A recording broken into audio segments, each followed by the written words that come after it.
எல்லா புகழும் இறைவனுக்கு. கொஞ்ச நாளைக்கு முன்னால் நம்ம கூட ஒரு வீடியோ ஒன்று போட்டிருந்தோம். நாயை வந்துட்டு கண்ட்ரோல் பண்ணி வைங்க, நாயெல்லாம் பிடிச்சி வந்து பார்த்தீங்கன்னா அதுக்குண்டான பாதுகாப்பான ஒரு இடத்துல கொண்டு போய் செட்டில் பண்ணுங்க அப்படிங்கிற மாதிரி உச்சநீதிமன்றமே வந்துட்டு தீர்ப்பு சொல்லியிருந்தாங்கன்னு சொல்லிட்டு.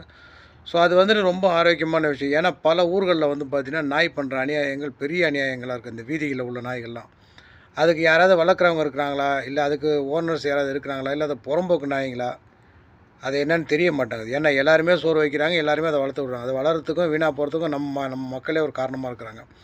ஸோ இந்த நாய்கள்லாம் என்ன பண்ணுதுன்னு கேட்டிங்கன்னா, பசி அதிகமாக போனதுனாலையோ இல்லை வெயில் அதிகமாக போனதுனாலையோ இந்த பைத்தியம் பிடிச்ச நாய்ங்கள்லாம் என்ன பண்ணுதுங்கன்னா, குழந்தைகளை போட்டு கடித்து குதறதுங்க. இப்போ எத்தனையோ வீடியோக்கள் நம்ம தினமும் பார்க்குறோம்.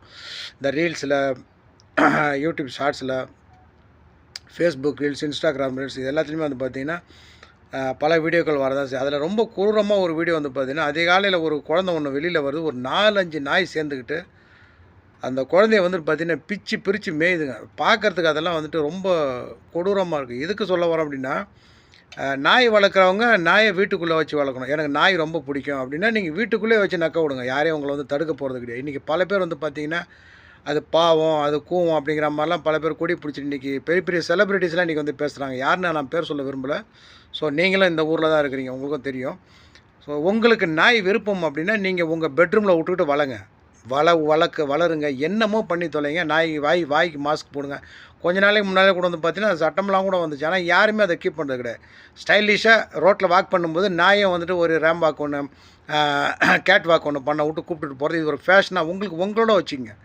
நாய் கண்ட்ரோல் பண்ணி வச்சுங்க, நாய்க்கு ஊசி போட்டுங்க, நாய் யாரையும் கடிக்கூடாது, யாரையும் தீண்டக்கூடாதுங்கிற மாதிரி அதை ஒரு பர்ஃபார்மன்ஸை கொண்டுட்டு வாங்க. உங்கள் பெட்ரூம்குள்ளேயே நாயை வச்சு வளர்த்துங்க. வீதியில் இருக்கிற நாய்களை பற்றி தான் பேசுகிறோம். இப்போ வீதியில் நாய்கள் வந்து பார்த்திங்கன்னா குழந்தைங்கள போட்டு குதறுது. எத்தனையோ பிராணிகளை, மற்ற மாடுகளை, இன்னும் மற்ற பிராணிகளை வந்து பார்த்திங்கன்னா கோழிகளை போட்டு கடித்து குதறுது. இன்னும் வந்து பார்த்திங்கன்னா பெரியவங்க வயசானவங்களை போட்டு நாய் கடித்து குதறுது. இப்போ எந்த அளவுக்கு இதெல்லாம் வந்து ஒரு பெரிய இஷ்யூ ஆகியிருந்தேன்னா நீதிமன்றமே தலையிட்டு இதுக்கு ஒரு தீர்ப்பு சொல்லுவாங்க. ஸோ இதுக்கு வந்துட்டு இன்றைக்கி நாய் வந்து செல்லப்பிராணி, நாய் வந்து குள்ளப்பிராணின்னு நாயை விட்டு நீங்கள் ரூமில் வச்சுக்கோங்க. நாயெல்லாம் யார் டாக் லவர்ஸ் யார், நீங்கள் உங்கள் வீட்டுக்குள்ளே வச்சுக்கோங்க. உங்கள் நாயை வந்து யாரும் பிடிச்சி இங்கே வந்து கொண்டே கொட்டியில் அடைங்க, அதை வந்துட்டு இது பண்ணுங்கலாம் சொல்ல போகிறது கிடையாது. வீதியில் அலையிற நாய்களுக்காக தான், வெறி பிடிச்ச அலையிற நாய்களுக்காக தான் இந்த சட்டமே கொண்டு வந்துருக்குறாங்க.